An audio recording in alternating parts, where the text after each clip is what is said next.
My name is Mandy, and I wish I wasn't having to be here tonight still fighting for my kids, but I'm hoping that by me being here, I don't have to fight so hard later. I thought a lot about what I wanted to say to you guys by the way that I was treated 2 weeks ago, how you silenced me out of your own fear, and also how my children were treated for the last month.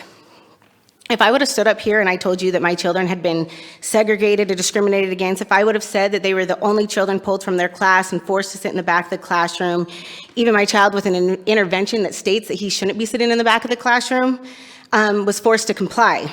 If I said they were the only ones that were told that they needed to stand in the back of the line and that they were told that they were no longer allowed to be near other children.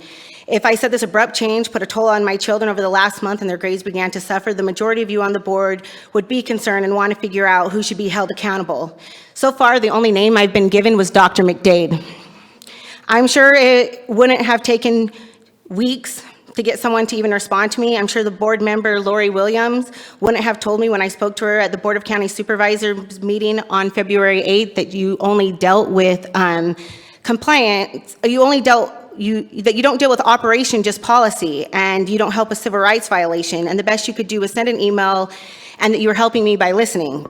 You wouldn't have made that Facebook post that it was a percentage of white parents who were hogging the mic. You probably wouldn't have been seen at the last school board meeting telling Dr. Lateef to stop me. I'm pretty sure Superintendent McDade wouldn't have been texting while I was getting cut off and squirming in her seat. I'm sure she would have tried to resolve my concern, and it wouldn't have taken 3 weeks for her to even respond to address it.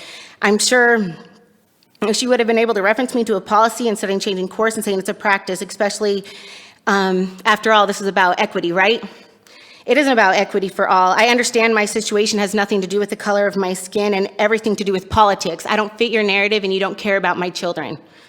I realize I'm not alone in this. Many students, parents, and teachers have been discriminated, bullied, and harassed and had their rights violated. Like I said before at the last school board meeting, I'm not done. I'm not done fighting and advocating for my children. So I'm here tonight to speak on not only my behalf, but on behalf of hundreds of other mothers, fathers, and families.